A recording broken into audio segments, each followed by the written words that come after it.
Hello, this is Coach Charlie from the 8 Limbs Academy. How are you today? Today, on this online tutorial, we're going to be working hard defenses, meaning we're going to be taking a calculated risk in order for our opponent to not score a damaging blow onto our body. Meaning we are going to be defending ourselves, but taking a shot. There's a million ways to defend every technique. These are just some of them. We're going to start by talking about balance. I always want my feet wider than my hips, right? When I get hit, most of the time I need to be a little bit more heavily balanced on my lead or my rear side, but we just want to make sure that we're balanced the whole time. If I'm off balanced and I get hit, I'm going to be affected more. But if I'm balanced, I'll be affected less. So we're going to first talk about our long guard or our post. I'll use these terms interchangeably depending on the scenario that we're in. So first things first, I'm going to open up my guard. Open up my base. I can either go forward or I can go backwards to do this. I'll show you an angle. I'll change the angle in a moment so that you can see what I'm talking about. So my base is going to open up. I'll start by going forward. I'm going to bring my shoulders up to protect my chin and kind of build a structure in my body. And then my lead hand is going to come all the way out like a stiff arm. Either it's going to be up in their face. I don't want to punch. I just want to kind of keep my glove open. And my opposite hand is going to come onto my head. Some people teach it here. Some people teach it here. Some people teach it here. One way isn't necessarily better than the other. This is the way I prefer. So right here. So I don't bring my elbow out. I just go from guard and put my hand on my forehead. Obviously not in front of my eyes. Right here. So back to guard. I'm going to post forward, and now I'll post back. Forward, back. Okay, cool. So what I'm doing is I'm creating a little bit of forward momentum. I'm just stopping my opponent from coming in more. So if I put my chest back, obviously my shoulders are already ready to go back. So what I'm going to do is I'm just going to put them forward a little bit more. So my normal guard and then post. Normal guard, post. Normal guard, post. I can do it by stepping forward or I can do it by stepping back. Forward, back. Forward, back. Cool. So that's our post or our long guard. Second is our hard guard. It's basically the exact same thing, but instead of using a post, I'm just going to use that opposite hand to shell up. Right? You'll see this a lot in Glory and kickboxing. Instead of moving your head to get out of the way, you'll just shell up and let the blows land on their shell. So we can go forward to it, or we can go back. We can go forward, we can go back. But what we're doing is we're just building a little bit of a stronger structure in our body so that we're not getting knocked all over the place. You want to create as few holes as possible, right? This is not a shell. There's a lot of holes there. This is not a shell. There's a lot of holes there. What you need to do is actually put your gloves onto your head. If your hands are here, they're just going to get knocked into your face anyway. So hands go on your head and get nice and tight. Obviously there are holes here, but this is a good structure for some scenarios, not a good structure for others. Third, just gonna block. I was taught this by saying comb your hair back, which is an okay way to talk about it, but what I want to do the same thing is I want to get my shoulders up and nice and tight. So this is against hooks if I know it's coming on one side. Again, I'm taking a little bit of a step just to create a bigger structure, meaning I want a little bit more stability. So it's not here. It's not here. It's too big of a hole. It needs to be nice and tight. And I want to put my elbow forward, obviously not out.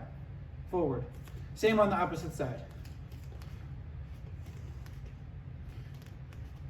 So lead side, rear side. Lead side, rear side. Mistakes are lead side, rear side. Lead side, rear side. That could be okay in boxing, but not for Muay Thai. We're exposing our legs a little bit too much. So let's review. 1, 2, 3, 4. Great. So next, let's move on to what I like to refer to as the Dutch block. In most organizations, if you block on your arms, it still scores. But you want to create a structure where you're balanced. If you're just getting hit and you're still moving and you're not balanced, that's definitely going to score everywhere. But if I can kind of sit on it a little bit and protect everything on the way in and get my body in a position so that I can return, that's for the better. But just remember, if you block and nothing happens, you're probably still getting scored on. This is a very important lesson to learn. Okay, so lead side. Create a little bit of a stronger structure, so maybe bring your shoulders up, but I'm definitely gonna hunker down and tighten up. Elbow onto my body, hand stays on my head. Definitely don't bring it down in case it turns into a head kick, but nice and tight, and the opposite hand is gonna come across and open up so that I can feel their shin guard onto my hand or feel their shin on my hand. It's not a punch.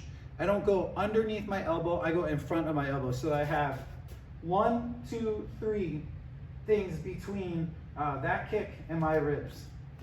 So just create some structure and get nice and tight. Don't go at it. Don't put your elbows forward. Don't try to block here. Just let the kick, just receive the kick. Boom. With a little bit of structure. Same on the rear side. Boom. Boom. Boom. Boom. So lead side, rear side. Don't twist at it. Don't twist at it. Just let it come. Get nice and tight. Okay, excellent. Lastly, we're going to be using our shins to check kicks. Since we're on one foot, we have to be balanced. So in order to be balanced, let's take the bend out of our knee, right? I want to have nice stiff suspension back here so that I can balance on one leg. So what we're going to do is I'm going to go put all my weight on my back foot, not lean back, but I need to be able to be balanced. So I want to be 45 degrees out. Think about having your opponent run into the corner of a wall. So not here, definitely not 90 degrees, but 45 degrees.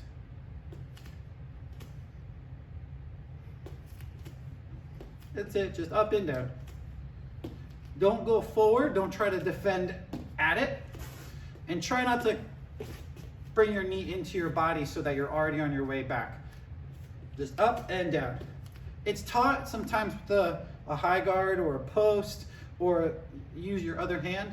I like to say just be ready for anything with your guard up top. So in case the kick comes high, you can be here. In case they come forward, we can go here. Otherwise, I just want to keep my hands up. Same on the opposite side. I'm not going to lean forward to put my weight there. I'm just going to give myself a little bit of a weight transfer here.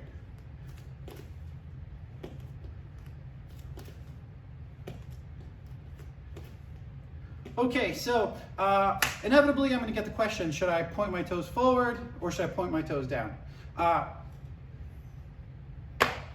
your toes go is however your toes go. Some people say that this makes your shin harder. That may be true. Some people say you can defend more with your foot down. That might be true. Hey man, however you do it, excellent. So let's review. 1 is our post. We can go forward or we can go backwards to it. We have our hard guard, so we can go forward. We can go back. I often say don't do a gopher guard, meaning don't go up, right? Just go back to a normal guard. And then cover on our lead side, cover on our rear side, Dutch block on our lead, Dutch block on our rear, check lead side, check rear side. So, like I said earlier, there are many ways to defend every technique. These are just a few.